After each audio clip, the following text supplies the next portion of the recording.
So you're telling yourself that your endless patience and your constant, yes, are just signs of how much of a kind, loving person you are. What if that kindness isn't actually a virtue right now, but a survival mechanism? You've been so focused on being the bigger person that you've accidentally made yourself the smallest person in the room, haven't you? You're giving until it hurts, and then you're giving a little bit more, hoping that eventually, they'll notice the sacrifice and finally value you. Look. It's a heavy realization, but you aren't being kind, you're being used. There is a massive difference between a conscious act of generosity and a desperate attempt to keep the peace by letting someone walk all over you. Alright.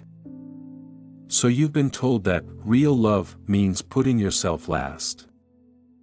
But well, if you're always last, you're eventually going to run out of road. You're not supporting them, you're subsidizing their bad behavior with your own life force. You're addicted to the idea of being the helper, aren't you? But you can't help someone who sees your heart as a resource to be mined rather than a gift to be protected. Let's look at the reality of being the nice one for a moment. You've convinced yourself that your endless flexibility is a superpower, but in this house, it's actually just a target. You're pouring your energy into a person who treats your heart like a bottomless well, and well, you're starting to see that the bucket is coming up dry. You've been told that real love is about sacrifice, so you've sacrificed your sleep, your peace, and your boundaries, all to keep someone else from having a tantrum. But look. If you have to set yourself on fire to keep them warm, that's not a relationship, it's an arson. And you've become an expert at anticipating their needs before they even speak. You're the one who smooths over the tension, the one who makes the excuses, and the one who accepts the "I'm just stressed" apology for the 100th time. But have you noticed that the more you give, the less they seem to value the gift? It's a heavy realization, but when you make yourself free, people start to treat you like you're worthless. You're teaching them that your time, your emotions, and your labor have no cost. You're essentially subsidizing their life with your own sanity. Well, let's slow this down. If you stopped being the helper tomorrow, would they still be there? Or is the only thing keeping them around the fact that you make their life incredibly easy while asking for nothing in return? You're addicted to the idea of being indispensable, but you're realizing that being needed isn't the same thing as being loved. You're being used as a shock absorber for their bad behavior, aren't you? You're absorbing the impact so they don't have to feel the consequences of their own choices. So, the plan is to just keep being the bigger person until you're completely hollowed out? You're terrified that if you say no, you'll lose them. But look. If a no is enough to make them walk away, then they were never there for you anyway, they were there for the convenience you provided. You aren't being a saint, you're being a placeholder. And the price of your constant yes is starting to cost you the person you used to be, isn't it? Let's be real for a second. Who actually benefits when you decide to take the high road every single time? Because from where I'm standing, the high road is looking pretty lonely, and the person on the low road is making record time while you're stuck carrying all the luggage. You've been sold this idea that being the bigger person is a badge of honor, but in this relationship, it's actually just a strategy for your own silence. You're not ascending, you're just making it easier for them to keep their head down and never change. Wait. Think about that. If you are always the one who apologizes first, the one who de-escalates, and the one who understands, their bad moods, you are effectively removing the consequences of their actions. You're creating an environment where they never have to feel the weight of their own disrespect because you're always there to catch it before it hits the floor. It's a heavy realization, but your grace has become their permission. You think you're showing them the way to be better, but all you're doing is showing them that they don't have to be. Look at the math of this. You're pouring 100% of your emotional labor into a 50-50 partnership, which means they're coasting on a surplus of your effort. You're exhausted because you're doing the work of two people, and they're comfortable because they're doing the work of none. Well, that's not a relationship, that's an unpaid internship where the boss doesn't even like you. You've been told that being easy to love means having no needs, but that's a lie. Being easy to love should mean that your partner doesn't have to fight you to get to the truth, not that you have to disappear to keep them happy. So, how much longer are you going to keep bankrolling this? You're terrified that if you stop being the nice one, the whole thing will fall apart. And well, maybe it should. If the only thing holding your world together is your willingness to be mistreated, then that world isn't worth saving.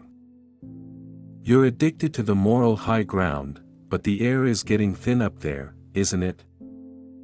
You're starving for reciprocity while feeding them 5-star meals of your own devotion. It's time to stop confusing kindness with a lack of a backbone. Real kindness includes being kind to yourself, and that means setting a limit on how much of your soul you're willing to auction off for a thank you that's never going to come. You're not being difficult by finally saying no. You're just finally becoming a person instead of an ornament. You're starting to see that your yes has no value if you aren't allowed to say no, aren't you? What if we stopped calling it generosity and started calling it what it really is, a transaction? You've been using your kindness as a currency, hoping that if you pay enough in yes and no problems, you'll eventually buy a version of them that actually respects you. But here's the cold truth, you're trying to use a currency they don't even recognize. To them, your kindness isn't a reason to treat you better, it's a reason to ask for more. You're waiting for the day they say, "You've given so much, let me take care of you now," but look, that's not how people who use others operate. They don't see a well running dry, they see a well they haven't finished pumping yet. Alright. Think about the last time you actually said no to a request that felt like too much. Did they say, "I totally understand, you've done so much lately"? Or did they go cold? Did they make you feel like you were being difficult or selfish? Well, if your value in their life is tied to your utility, then you aren't a partner, you're a tool. And when a tool stops working the way the owner wants, they don't feel gratitude for its past service, they feel frustrated that it's finally broken. It's a heavy realization, but you've been trying to prove your worth to someone who only values your convenience. Let's be honest, you're scared of what happens if you stop being the fixer. You're terrified that if you aren't providing a service, you aren't providing a reason for them to stay. But look. If the only thing keeping them around is your labor, then they were never actually there to begin with. You've been dating a reflection of your own effort. You're addicted to the feeling of being needed because it feels a lot like being loved, but being needed is often just a burden in a fancy coat. So, you're telling yourself that you're just a giver by nature. Maybe. But even a giver needs to know when they're being robbed. You aren't being kind by allowing someone to treat you like a secondary character in your own life. You're being complicit in your own erasure. You're starting to see that the price of your yes isn't just your time, it's your dignity, isn't it? Let's talk about what happens to a person who never says no. Eventually, you stop being a human being with desires and feelings, and you start being treated like a utility, like the Wi-Fi or the electricity. People don't notice the Wi-Fi when it's working, they only notice it when it cuts out. And that's where you are right now, isn't it? You've been so consistent, so reliable, and so kind that you've become invisible. You're providing a premium service for a partner who isn't even paying the basic subscription fee of respect. Alright. Look at the toll this is taking on your identity. When was the last time you made a choice based on what you wanted, rather than what would make their life easier? You've spent so much time being the supportive one that you've forgotten how to be the supported one. It's a heavy realization, but you've traded your personality for peace. You're so afraid of being high maintenance that you've become no maintenance, and well, things that don't require maintenance eventually get neglected until they break. Think about the resentment that's starting to simmer under the surface. You're acting nice, but inside, you're furious, aren't you?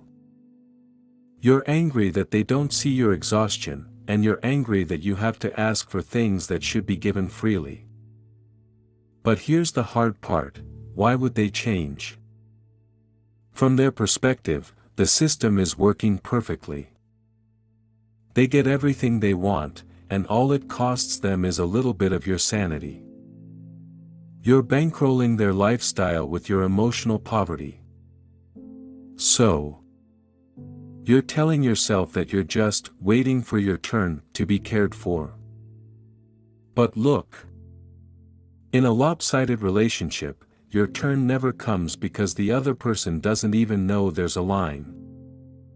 They think that giving is just who you are, not a gift you're choosing to give. You aren't being selfless, you're being self-destructive. You're teaching the person you love that your needs don't exist, and then you're heartbroken when they believe you.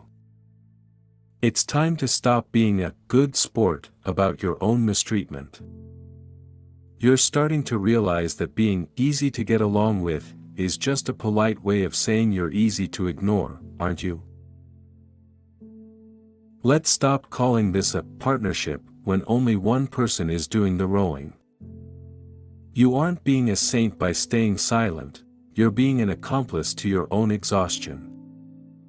Look.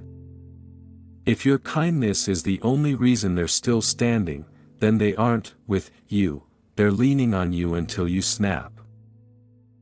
Alright. So you're terrified that if you stop giving, you'll be unkind.